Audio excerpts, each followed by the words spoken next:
2 vezes.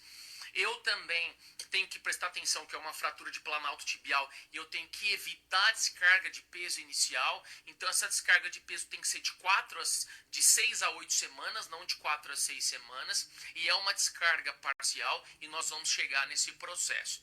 Vale ressaltar que agora eu posso começar o treino de fortalecimento, que é um treino feito através de músculos que passam pelo foco da fratura tibial. Fortalecendo, não para ele ganhar trofismo, mas nesse momento eu estou fortalecendo para que haja aproximação do foco fraturário do planalto tibial. Eu uso músculos que passem pelo foco da fratura para que dessa musculatura eu tenha atração desses focos ou desse foco fraturário em específico. Então fica aí, vocês devem manter a perna do paciente em extensão, realizar movimentos de leg raise, flexão de quadril com o joelho em isometria. Ele não consegue manter o joelho em isometria, você auxilia e faz um ativo assistido. E uma dica também muito importante, desde o é uma verossimilhança que a gente traz da reabilitação do cruzado anterior. Desde o primeiro dia pós-operatório, esse paciente tem que ficar 24 horas com o joelho em extensão. Ele só fará flexão de joelho no momento em que fizer fisioterapia. Por quê? Porque se ele fizer flexão e deixar a perna em semiflexão em casa, a grande dificuldade será ganho de extensão. Então a gente já sabe, acontece a mesma coisa com os pacientes que passam por fratura, por lesão de ligamento cruzado anterior ou banda anteromedial, posterolateral ou rupturas, suturas parciais para lesões parciais ou enxertos autólogos para lesões totais de LCA. Esse paciente deve passar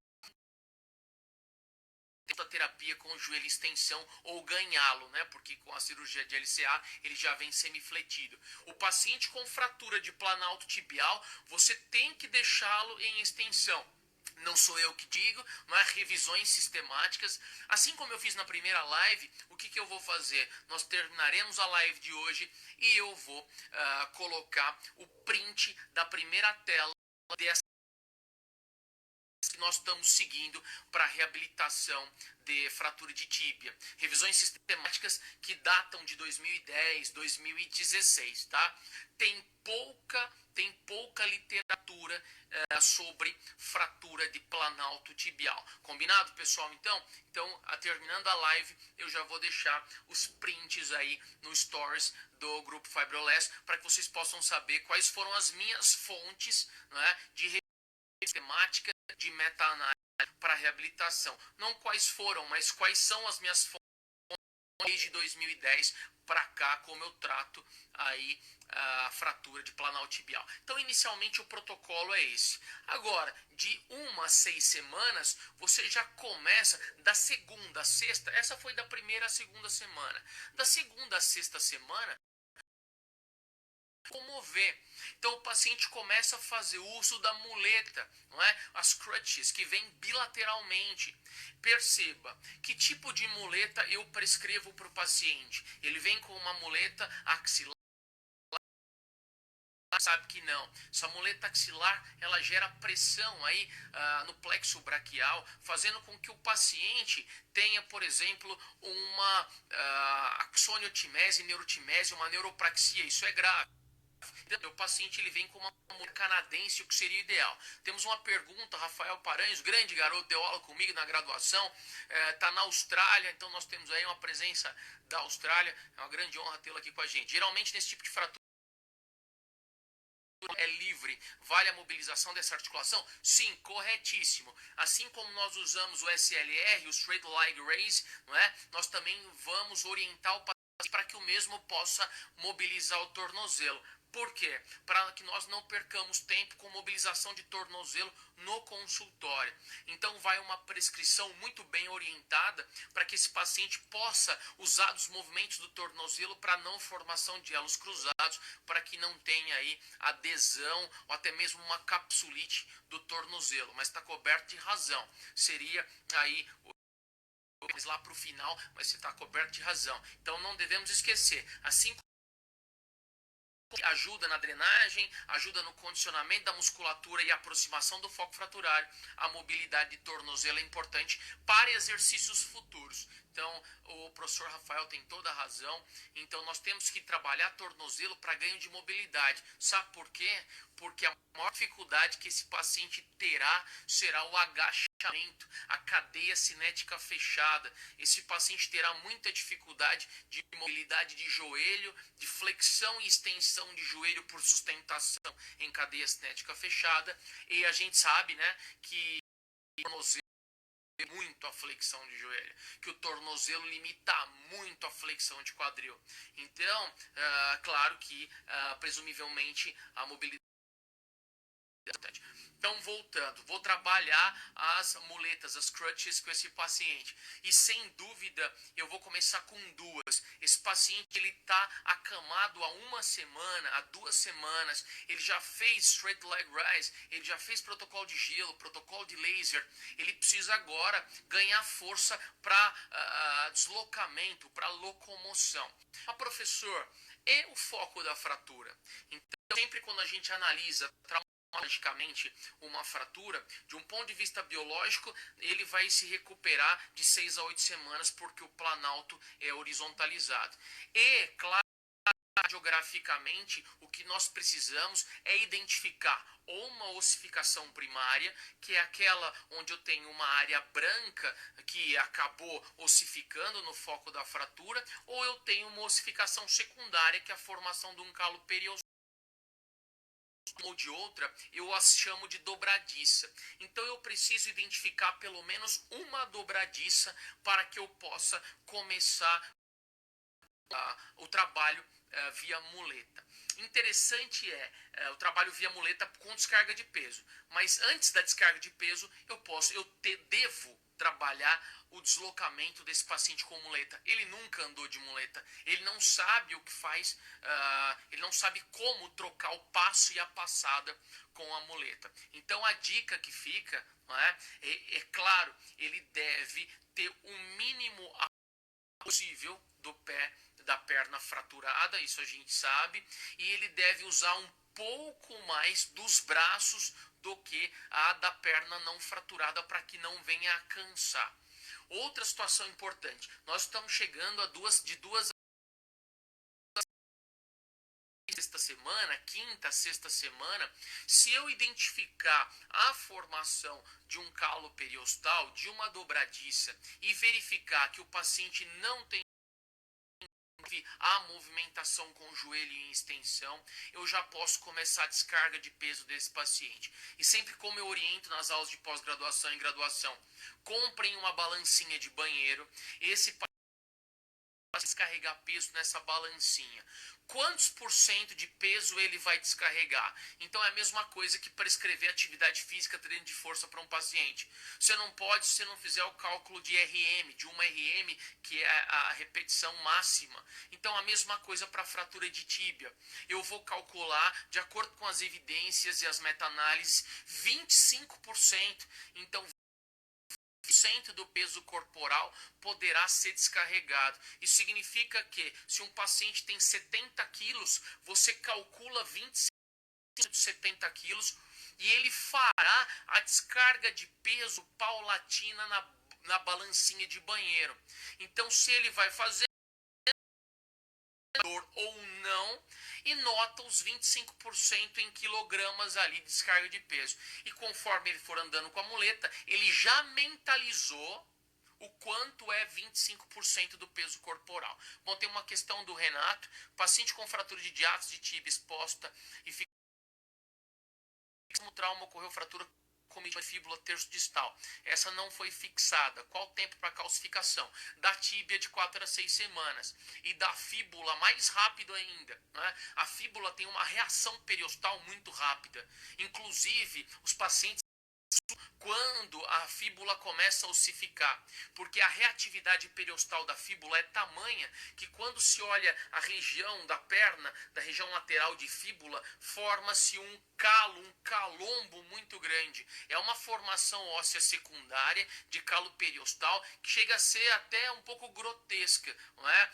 Então, o paciente se pergunta, nossa, eu vou ficar com essa bola na lateral da perna? Então, essa ossificação secundária será reabsorvida. Mas, Renato, são situações diferentes, né? Fratura de planalto tibial, um tempo maior para consolidação, e fratura, mesmo que exposta, mas de diástase, a ossificação é muito mais fácil e muito mais rápido. O grande problema da haste intramedular é quando ela é utilizada, por exemplo, em uma fratura transversal. Aí não vai dar nenhum tipo de sustentação ou estabilidade. Mas a pergunta é muito coerente.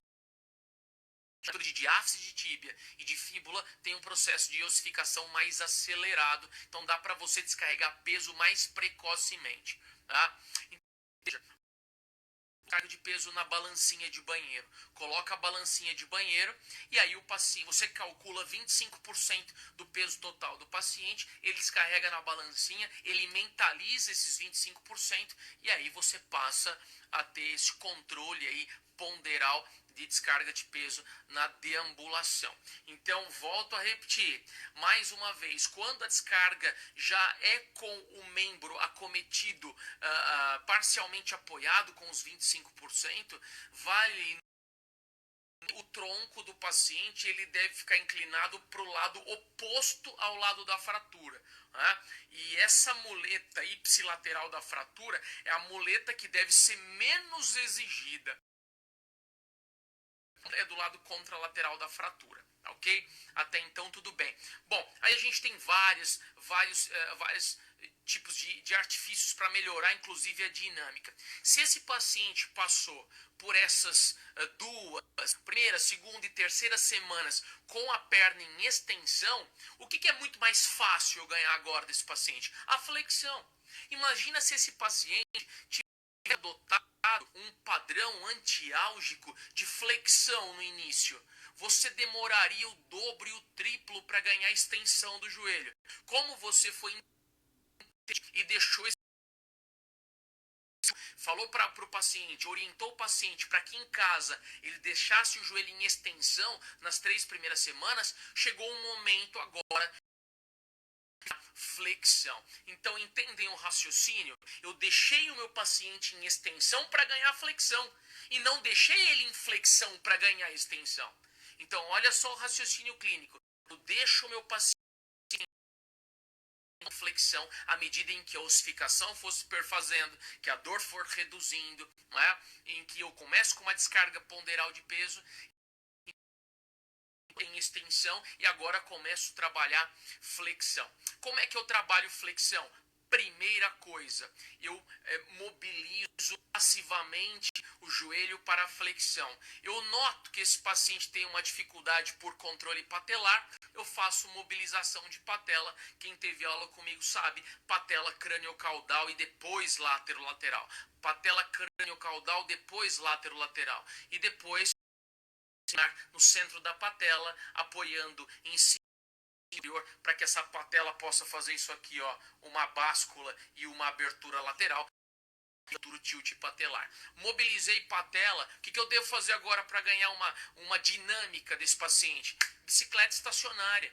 Esse cara já vai para bicicleta estacionária. O problema dele é descarga de peso nesse osso que demora para consolidar, que é diferente do resto da diáfise. Agora, dinâmica com uma bicicleta estacionária é bem interessante. Né? Então, veja no protocolo de reabilitação. O paciente chega no primeiro pós-operatório, usa o laser para dor somática, usa o gelo nos padrões de protocolo que nós já sabemos. Esse paciente começa com straight leg rise, né?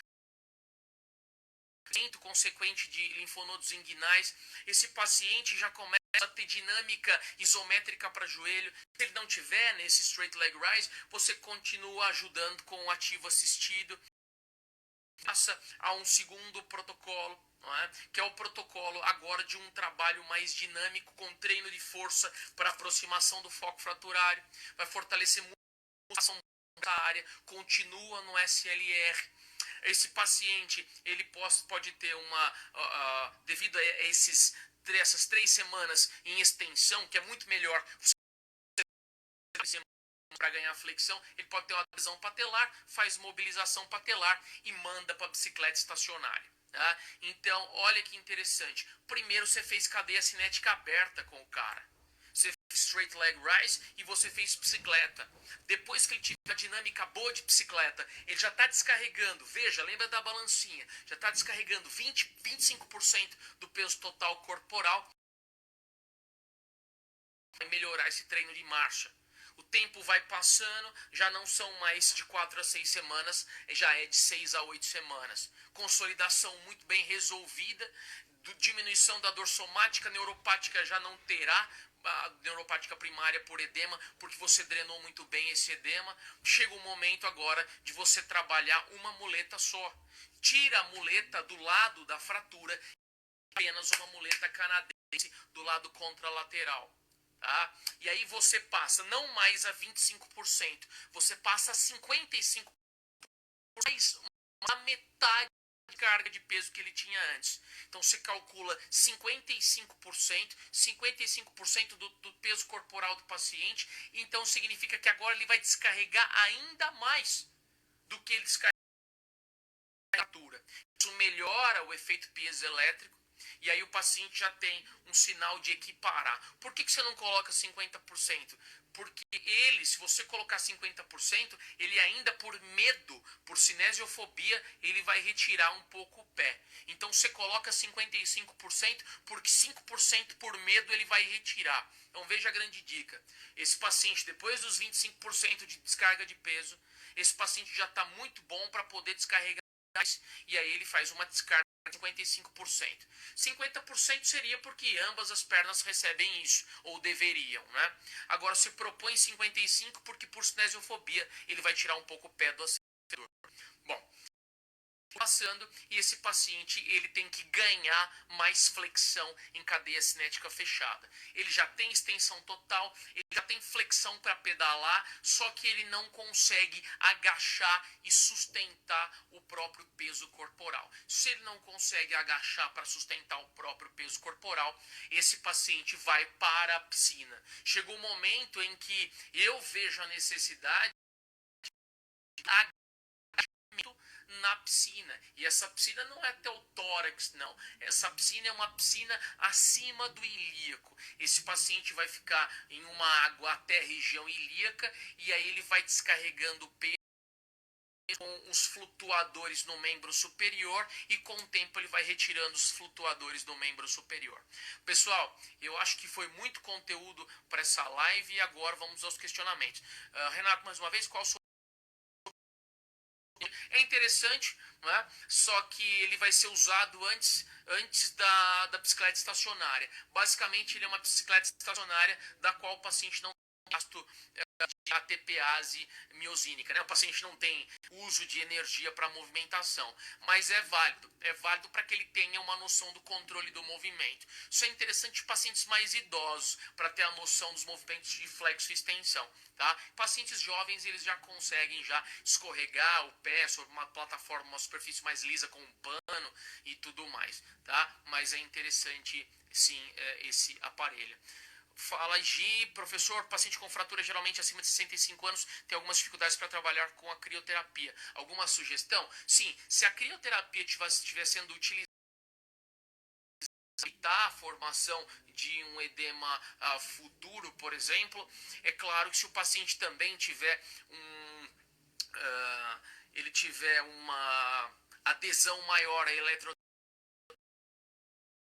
você pode usar a corrente interferencial vetorial, que é uma corrente para drenar edema. Vale lembrar isso em cirurgias que são da LIS, né? As cirurgias de intervenção que são menores, com um parafuso interfragmentário, por exemplo, uma placa ou uma gaiola, é impossível você usar corrente interferencial vetorial, tá? Lembrando que a drenagem linfática manual entra em voga, a drenagem linfática com o uso do Fiberless Concept também, então você vai fazer todo o protocolo de drenagem linfática para esse paciente e pode ser usada a corrente interferencial vetorial, que eu comentei na aula passada também, na live passada, de como drenar aquele nosso edema na aula passada. Mas tem toda razão, muitas vezes o paciente ele tem fobia ao gelo, então as alternativas são essas, né? A drenagem e a corrente interferencial vetorial. Tá? Mais algumas questões? Há mais duas questões e a gente vai fazer o encerramento da live. E todo mundo que participou dessa live, todos que participaram, já estão sendo cadastrados pelo Igor e pelo Felipe, todos cadastrados e todos terão 10% de desconto em um curso de joelho que nós começaremos a gravação amanhã, protegidos com distância de 1,5 m a 2 metros entre os componentes aí do grupo Fiberless. Serão 3 dias de gravação intensos. Nós gravaremos primeiro a parte teórica e depois a prática, os exercícios em prática, tá? Então todos que participaram da live têm um curso online, né? Um curso de reabilitação de joelho online. Então o primeiro módulo é o módulo com o que eu mais trabalho, que é osteoartrose de joelho. O segundo módulo é um módulo voltado a isso, Igor, já lembrei o pessoal que nós teremos aí 10%, ofertamos 10% de desconto no curso de julho aí, que será lançado um curso de reabilitação com diferentes módulos e vocês terão desconto de 10% em todos esses módulos, tá ok? Pessoal, um forte abraço, espero que vocês tenham gostado e para sexta-feira que vem vou trazer também mais dicas e protocolos que são protocolos pautados na literatura, não é? Que são baseados nas diretrizes mais atuais e que evidentemente são as diretrizes que vão nortear a nossa carreira aí para que nós possamos mais. Então esse é um momento, né, um momento de que a gente possa comungar do benefício da nossa atuação profissional, que agora está em extrema evidência, e que nós possamos aproveitar disso e não deixar isso morrer jamais. Pessoal, forte abraço, um beijo a todos e muito obrigado.